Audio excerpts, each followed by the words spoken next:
All right, well, let's get started, and Clay and Judge Jenkins can join us. We've gathered today a panel of local elected officials, and we're here to talk about regional collaboration and addressing urban growth challenges. Our goal today is to highlight successful cooperative initiatives, policy frameworks, and collective governance models vital for sustainable regional development. So with each city navigating its own pressures around growth, housing, transit, and land use, this is a chance to step back and think collectively about topics including how North Texas can better align local decisions with a broader regional vision, what cities can learn from each other, and counties as well, of course, and how we can ensure that North Texas grows not just quickly, but wisely. We've got today on our panel Arlington Mayor Jim Ross, Fort Worth Mayor Mattie Parker, and Dallas County Judge Clay Jenkins. So yeah, we'll just get started with. We don't often hear leaders from across DFW speaking to each other about growth like we're doing today. What do each of you wish that cities better understood about the challenges or pressures you're facing locally? Judge Jenkins, you want to start us off? Yeah, actually, we communicate all the time, so there's probably a pretty good understanding amongst all of us of the challenges that the others are facing that aren't very parochial, like some streetlight issue or something. I think for really it'd be more, these are very urban leaders. Our cities are large. The thing I would say is for everyone to understand that when it comes to infill and urbanization and increasing density, these are not threats to places like Prosper, Salina, all those guys are going to get theirs as far as population growth. But there are people who want to live in a more dense urban experience, and we need to build that out as well. And your thoughts, Mayor? Keeping the state and federal government the hell out of our backyard and letting us run local government the way we know it needs to be done. If I want to know what's going on in Dallas County, I call Judge Jenkins and I say, Judge, what's going on over there? If I want to know what's happening in Fort Worth, I call Mayor Parker and get her to tell me what's going on. I think sometimes the most difficult challenge we have is with federal and state government trying to act like they're city council or county commissioners, and they need to stay the hell out of the way. Was that plain enough? Yeah, I think so. Yeah. Okay. And Mayor Parker? Jim, you're making my job more difficult. I was on the phone this morning with a state rep that doesn't understand that. So we have a very different style, but I do appreciate Jim. He's very helpful on the Arlington side. I think to Judge Jenkins' point, municipal leaders, especially of large growing cities, understand the pressures that municipalities that are growing rapidly have. They are very similar. I'll give you some statistics that I think are helpful on behalf of the city of Fort Worth. So in the mid-90s, Fort Worth was about 470,000 people, and today we're almost 1 million. We just passed the city of Austin in population, so we're now the 4th largest city in the state of Texas. So while I'm your mayor for today, I understand the decisions we're making, investments we're making as a municipality will impact my children and grandchildren immensely. And quite frankly, I think the makeup of this panel is helpful because the way that Arlington grows, the way that Fort Worth grows, the way that Dallas County grows is incredibly important as a metro region because we're soon to be the 3rd largest metro region in the entire country, passing Chicago. And I think the statistic that COG was up here, I think earlier in a panel, by 2100, we will be the largest metro region in the entire country. So the planning that needs to take place as municipal leaders, it is not partisan, it is not political. It is just focused on basics. And in Fort Worth, we're really focused on quality of life measures. That's everything you would expect, but it does require a tremendous amount of coordination between your metro areas across North Texas. And to Judge's point as well, yes, it's very different in a Salina or Prosper. They're growing rapidly. We kind of have that same experience maybe in Aledo and Weatherford in the western part of Tarrant County into Parker County. But we all have to communicate clearly and make sure we're coordinated, especially around large infrastructure projects, to make sure that it makes sense today and not 10 to 20 years from now. All right. Well, since we've already brought up Salina and Prosper, I'm going to skip ahead a bit. So why are people choosing to move to places like Prosper and Salina? And what does that tell us about what we're missing in our urban cores? Well, I can speak for Fort Worth. We're not missing anything because we're seeing the same amount of growth. It may be at a lower percentage just based on population size overall. But again, it really is, people will vote with their feet. We've seen that happen in Fort Worth and Tarrant County for the last 10 years. And you really need to be focused on high quality of life. It's public safety, it's infrastructure, it's beautiful parks and streets and street lights. You want people to feel at home. You have distinct neighborhoods that really feel unique. In Fort Worth, people can belong to wherever they want to, whether they want to live in far north Fort Worth and have that more suburban atmosphere, or they want to live in the urban core. And in Fort Worth, we really ignore all the other noise. Like it's not a competition. People are allowed to live where they want to live. Texas is a rapidly growing state as well. But what will get you long term, and I think that cities like that are newer in growth, like a Prosper or Salina, are experiencing, is especially around, it's kind of technical, but around your MUDs, your municipal utility districts, your PIDs, all these things that may come into place. If you're not properly planning now, in 30 years, the bottom really falls out from municipal finance perspective. And as Jim was joking, the legislature loves to play politics with your financing tools, and it's a really dangerous place to be because that's largely where most of your Texans live. Over 85%, by the way, are living in Texas City. So it's something you kind of have to pay attention to.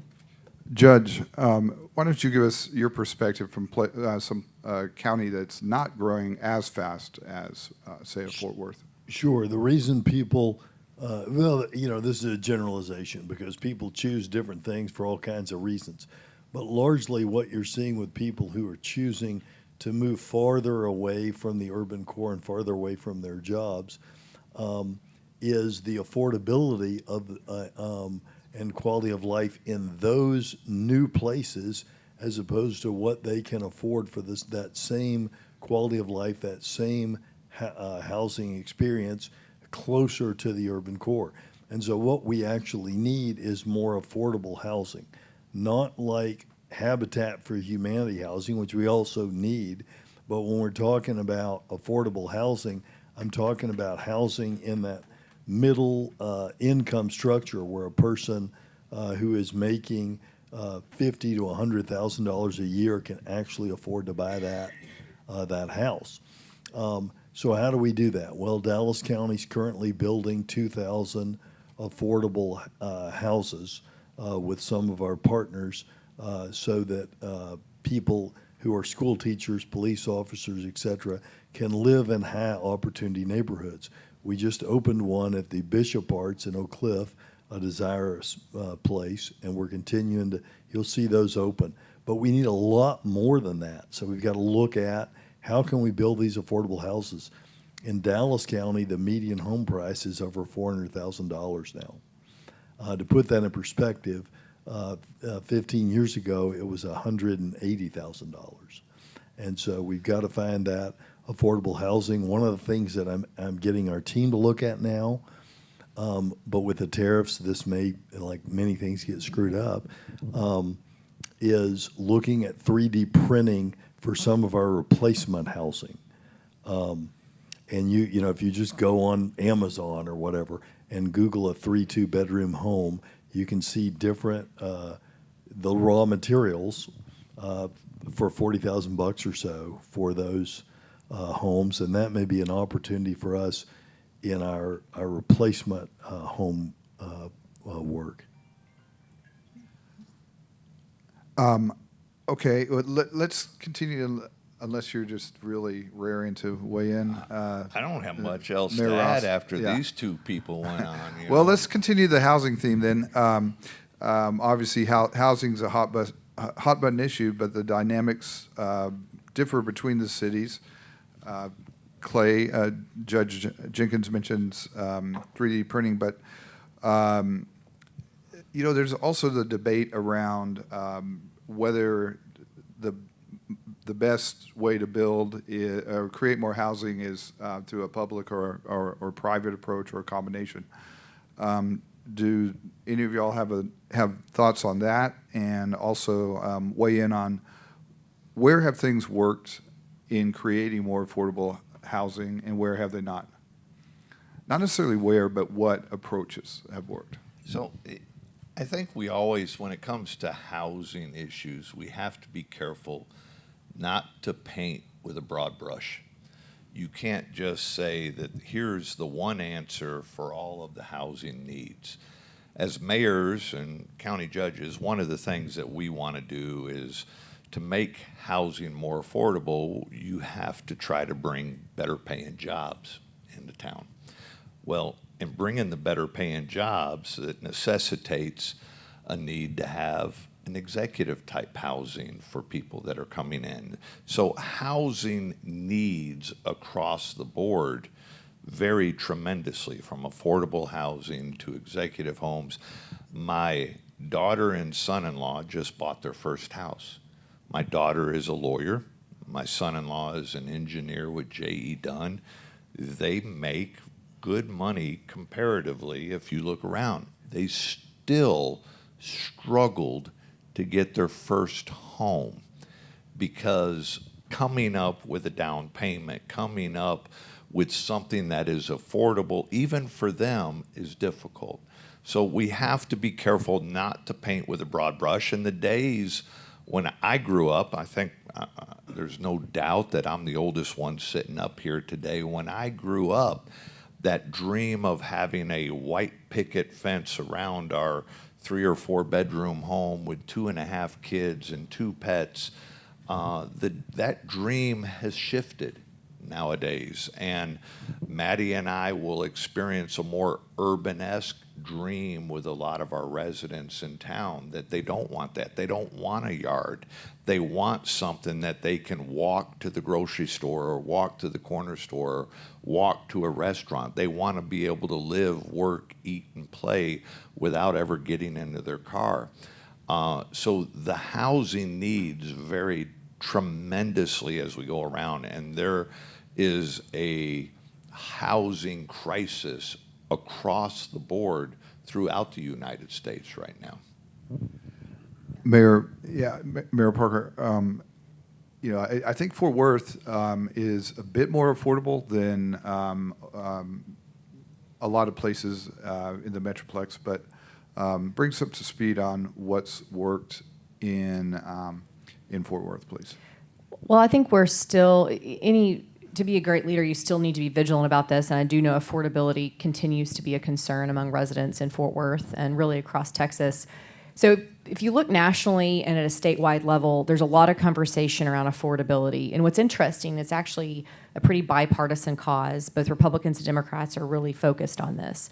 The problem is, and what I've largely seen both nationally and at a statewide level, they're so focused on zoning and permit costs, which, by the way, is not the issue. I mean, in Fort Worth, Texas, we've done a tremendous amount of work around easeability of permitting in Fort Worth, having ease of zoning. The problem is usually labor and materials, which continue to be an incredible expense and strain in even building new housing. We don't have time today to go into what the funding mechanisms are, especially for workforce and affordable housing as a country. But around LIHTC housing, you have a tremendous amount of focus. But on workforce housing, it's really difficult to finance those projects, and it's increasingly more difficult to get private developers interested in them because the margin is so thin. So in Fort Worth, there's a few things we've done more successfully recently. Yes, we have a tremendous amount of units across Fort Worth, requirements around affordable units, mixed income neighborhoods.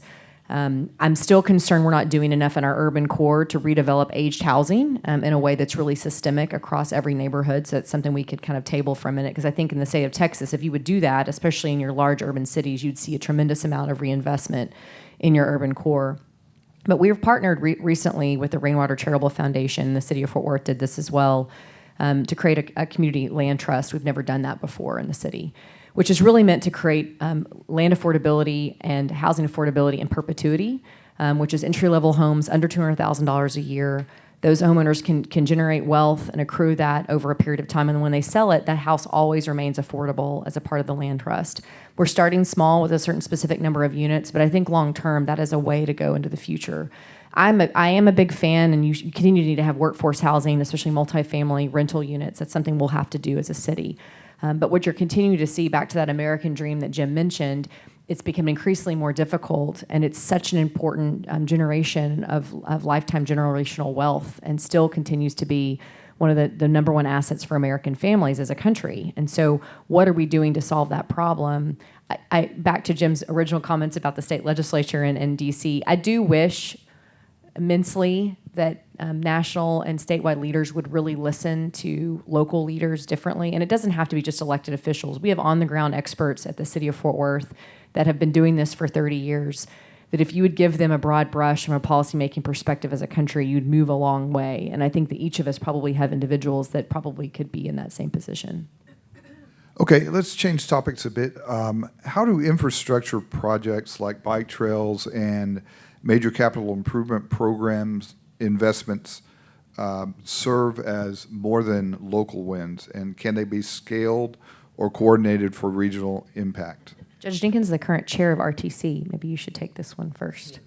Yeah, it absolutely can. So some of the things that we're looking at this year on RTC is the one-seat ride with the high-speed rail from Houston, so you could stay on the train.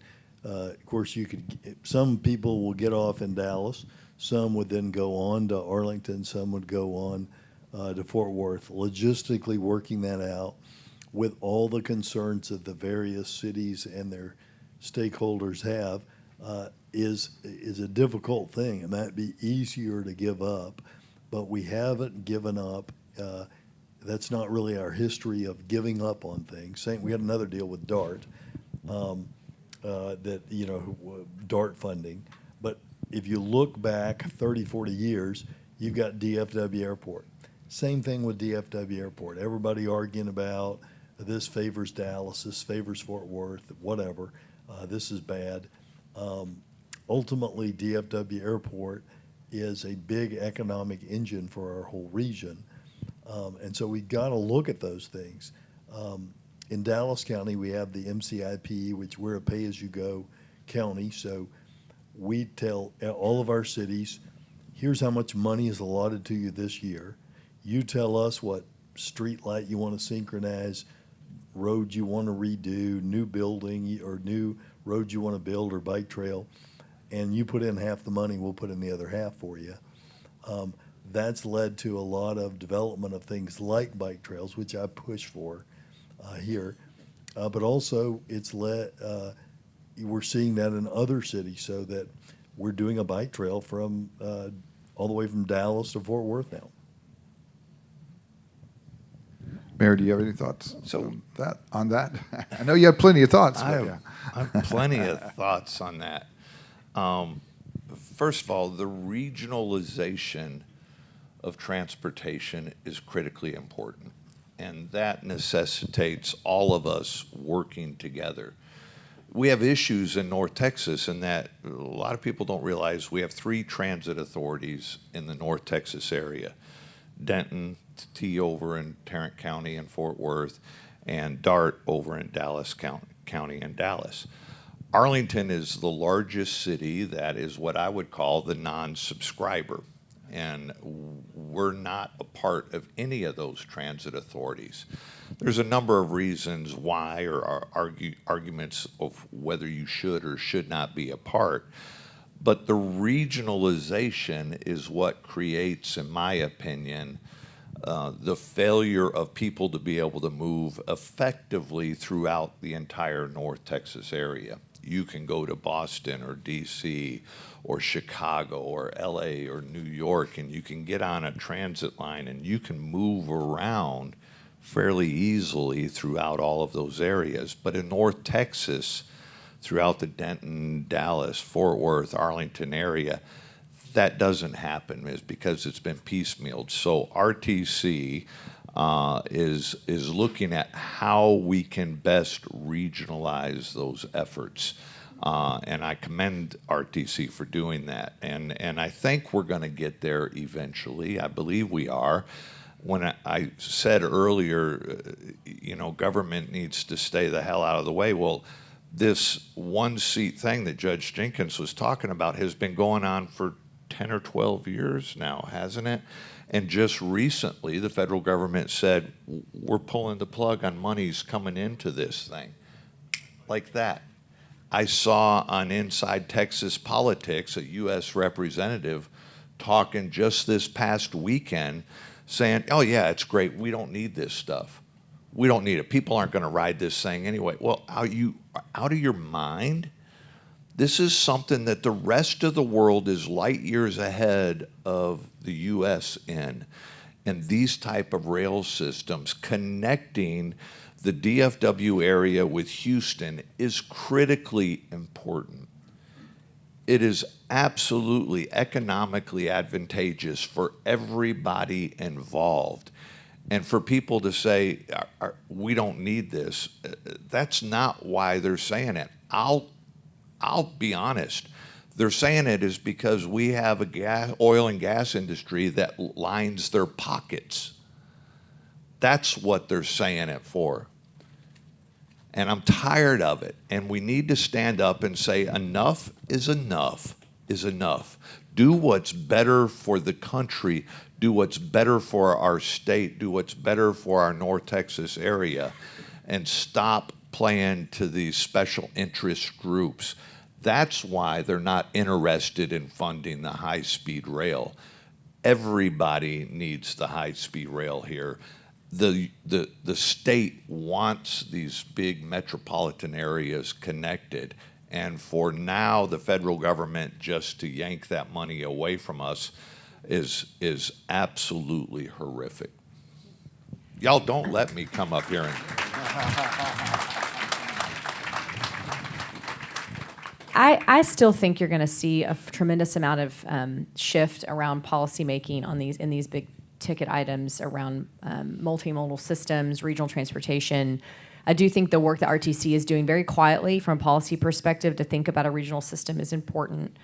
The one thing that's troubling, though, back to that conversation of we'll only be in these seats for a certain period of time, the decisions we make and what they are long term. You think about DFW International Airport and the fighting that went on to create the airport. DFW is now the third busiest airport in the entire world, on pace to become the second. You think about over $9 billion of construction projects currently in the pipeline over the next 10 years. The success of DFW is linked directly to DFW International Airport. And it's all about moving people. And the same thing will be true in North Texas, now almost 9 million people and continuing to grow. So what are the things we can agree upon, right? We can all agree upon congestion is bad for jobs, it's bad for our health, it's bad for our quality of life. So how do you change the conversation around congestion and really meet the moment? You're gonna have to have some type of regional transportation authority that's really creating a better one-seat ride across our region. When it comes to high-speed rail, it's the same argument. If you remember when Rick Perry was governor and he wanted to create the Trans-Texas Corridor, do y'all remember that conversation? It was really to get trucks off I-35. He was sort of brilliant if you've ridden I-35 in a while. But it all came down to landowner rights, eminent domain. A lot of the pushback you see that's more vocal, not to mention what Jim mentioned around special interests, but they are real concerns about real landowners around eminent domain in the state of Texas. And I respect that, but you have to connect the Texas Triangle.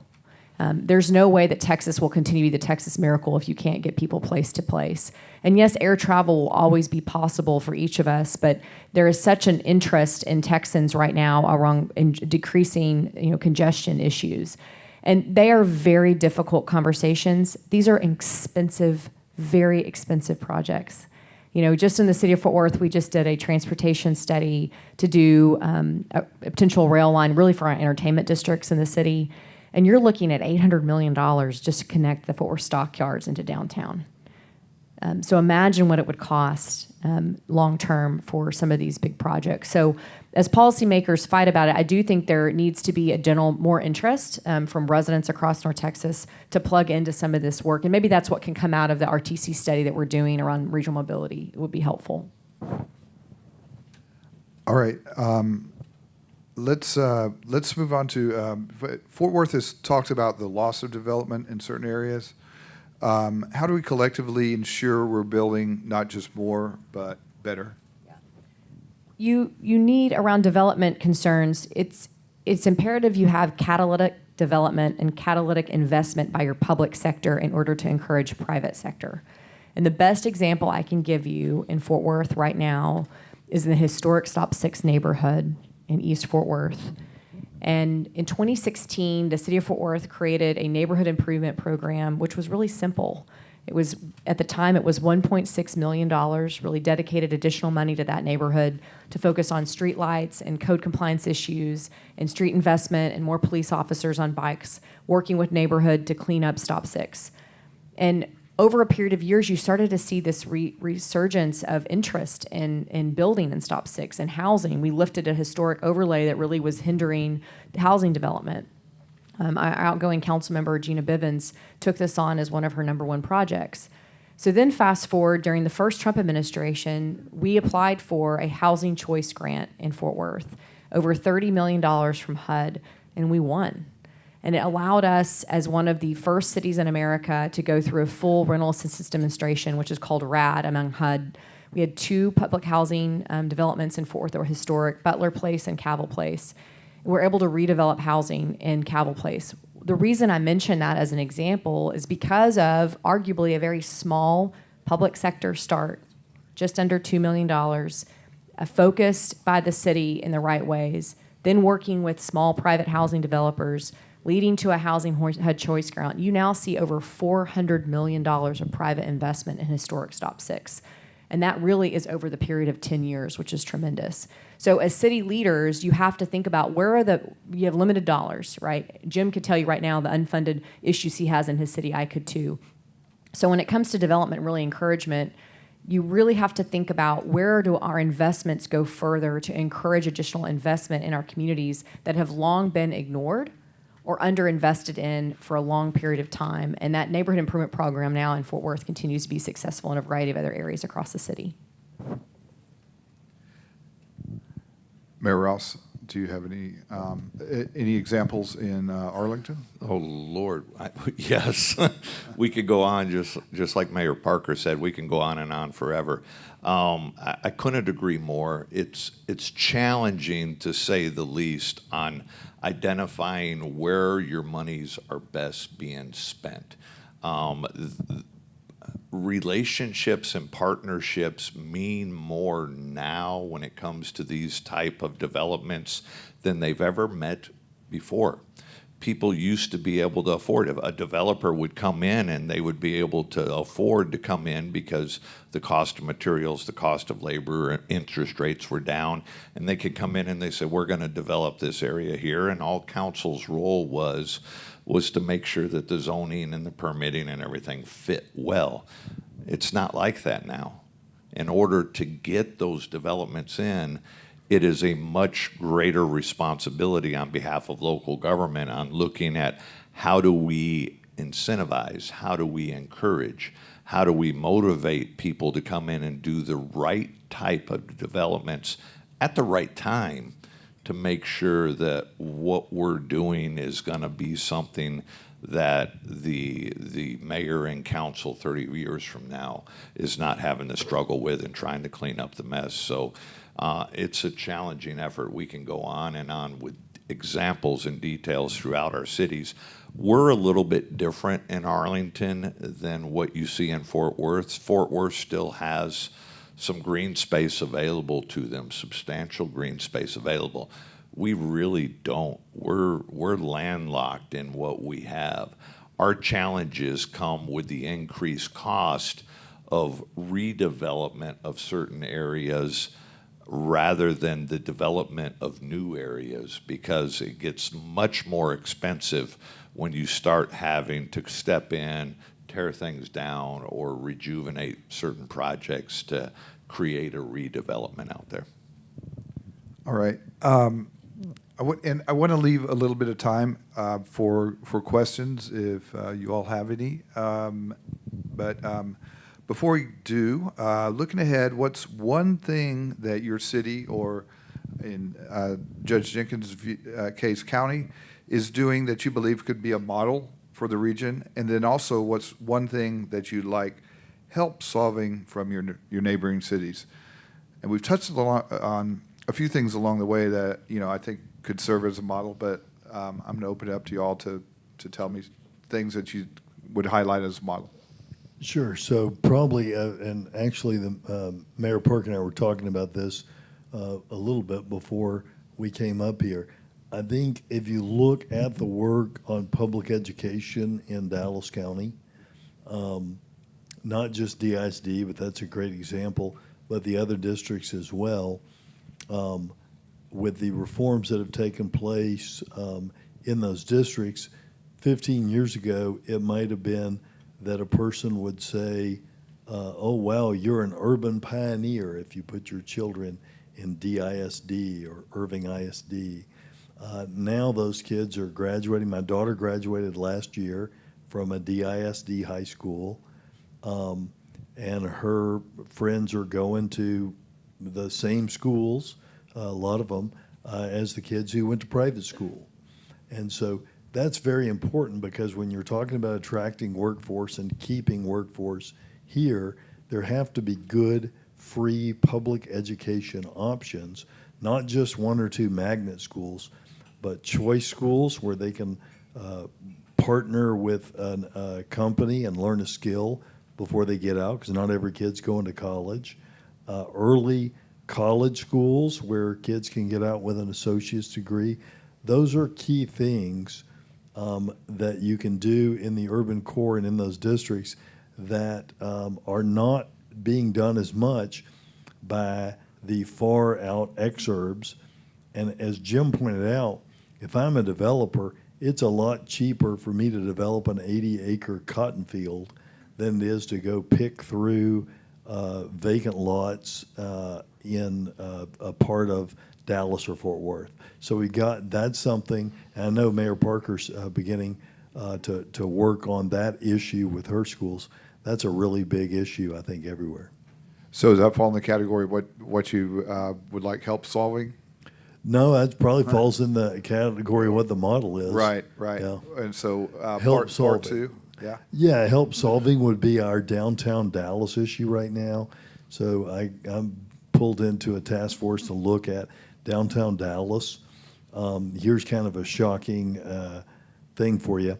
If you're a company looking for space to lease in downtown Dallas, the tallest building in downtown Dallas, the Bank of America Tower, you can get that for $18 a square foot. You can get a 1-year lease, up to a 7-year lease at your discretion. So you can get 1 year and then add to it the years you want by telling the landlord what you want. Okay? That's amazingly low, folks. You go over to Uptown, it's $65 to $85. What's the difference? People don't want to be south of Ross Street.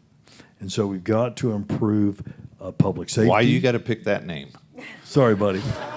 You got to improve public safety, and you got to deal with your homeless, population with better rapid rehousing. So that's something we're all working on now. We got a meeting on it next week with a police commander just for downtown that all the agencies will report into. So we'll see how that goes, but we need all the help we can get there. I'd say additionally, though, the reason people are going to pay 65 over 18 is, newer construction and just this flight to quality that's going on, and with trying to get employees back to work, people are gravitating toward some of the newer construction, but that would just be something I'd add. But Mayor Ross, on let me your model and your what you'd like some help with. Yeah, here's what I'd like some help with. We'll start with this. When people come to a community, they look for three things, in my opinion. Is it safe? Are the schools good? And how do people treat each other? They want to make sure that their employees, their community is treating each other decently. our state, our country has gotten to a point where we treat each other like shit. And I'm tired of it. I'm absolutely tired of it. We just opened the National Medal of Honor Museum in Arlington, recognizing the men and women. There is one lady who received the Medal of Honor. The men and women who received the Medal of Honor in this country. The week before we did the grand opening, the Department of Defense removed the people of color who were recipients from the DoD website because of DEI issues. We now have tariffs and immigration and anti-DEI stuff that has driven a wedge in this country like we've never seen it before, and I'm absolutely sickened by how people treat each other as a result of this. Arlington last February surpassed Houston as the most diverse community in all of Texas. And we are the fourth most diverse community in the United States. How you expect us to run the most diverse community in the entire state without using those horribly bad words like inclusive, equitable? When the hell did that become wrong? I am sick of it. So what I want help with is to change the MO, to stop driving the wedge and to start loving and caring for each other. What I was about to say about our recipients is if you ask them why they did the incredible acts of courage and valor and strength, they would all tell you the same thing. It was because of love. Because of love of their fellow man, love of their God, love of their community, love of their country. Martin Luther King he taught us that the only thing strong enough to overcome hate is love. You can't beat hate with hate. And if you're a Christian, I'm a Christian, the Bible teaches you to love the Lord thy God and then love your neighbor as God would love you. And it didn't say love your neighbor if they happen to look like you or worship like you or believe like you or love like you.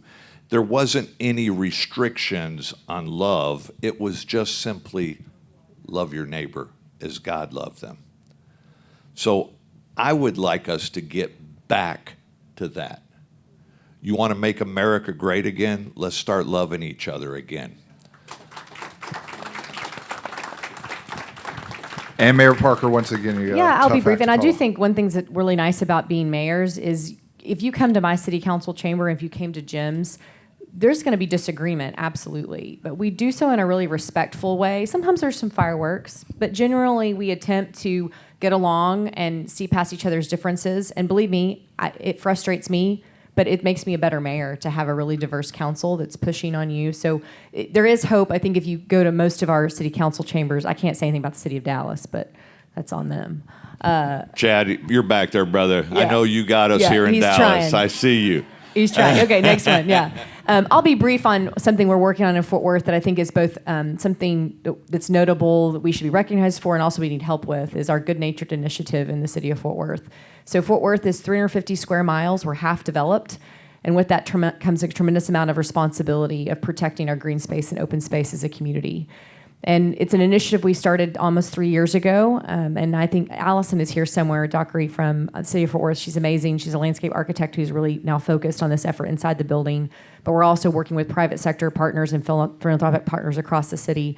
You know, what do we want to be when we grow up? And our goals are simple to start with. In the first 5 years, we want to preserve or acquire at least 10,000 acres of open space or green space across the city of Fort Worth. And really focused on water supply, water quality, working with Tarrant Regional Water District, want to have one of the best park systems in the country. And these are things that, you've heard the proverb of planting trees you may never sit under. This is absolutely one of those initiatives for me. I joke that after I'm mayor, I just want to be the chair of the Parks Board when I'm done, because I believe so wholeheartedly that this is the right thing for our community.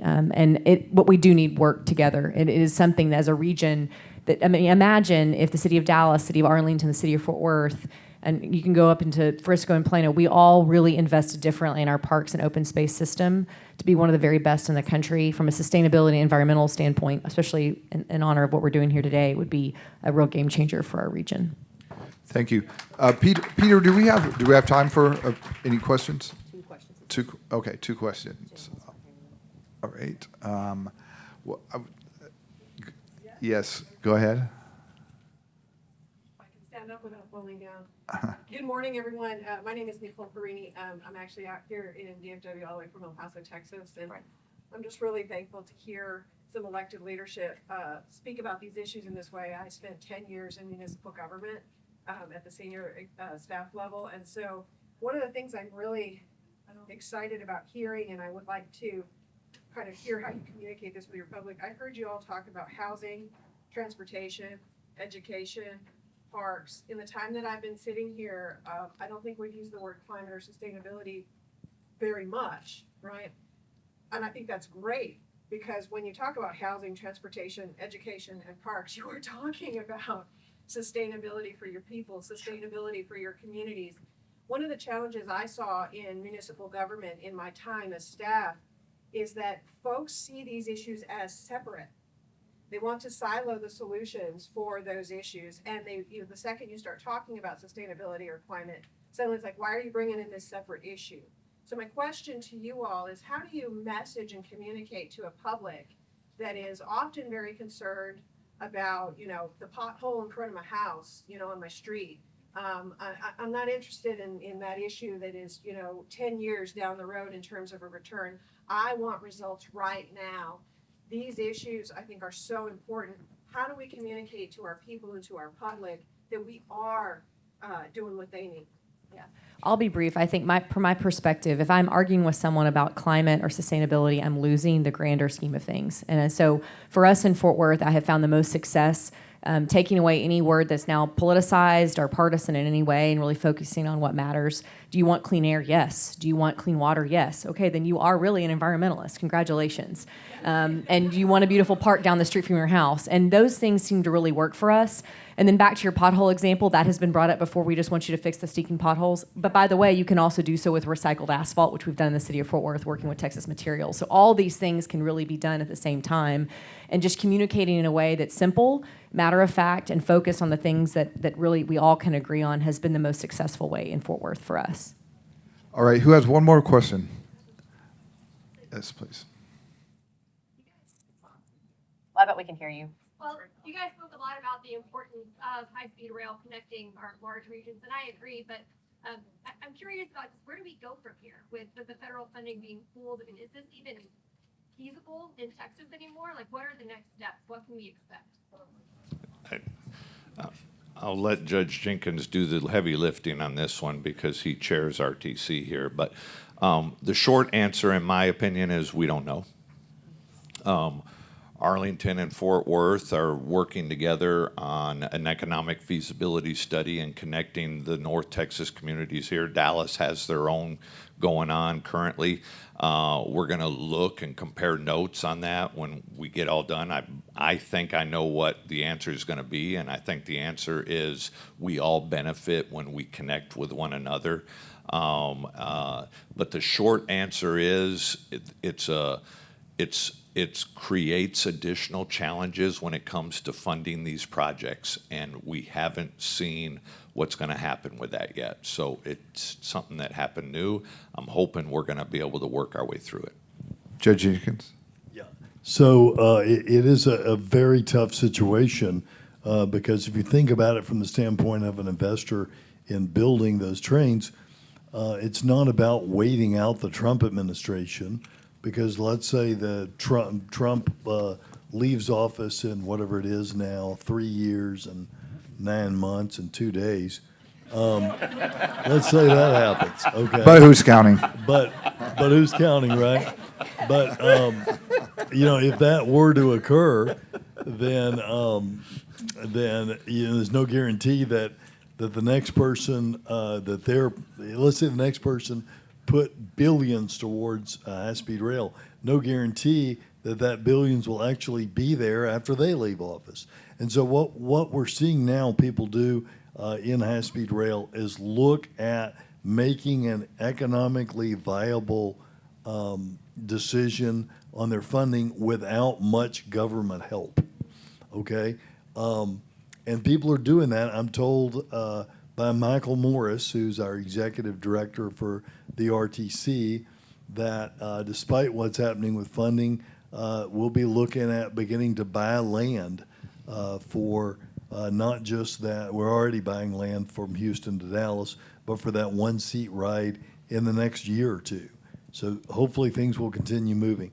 I think you have to take that with a word of caution, because in the time that California has first talked about high-speed rail that they still haven't built for 30 years, China's built 23,000 miles of it.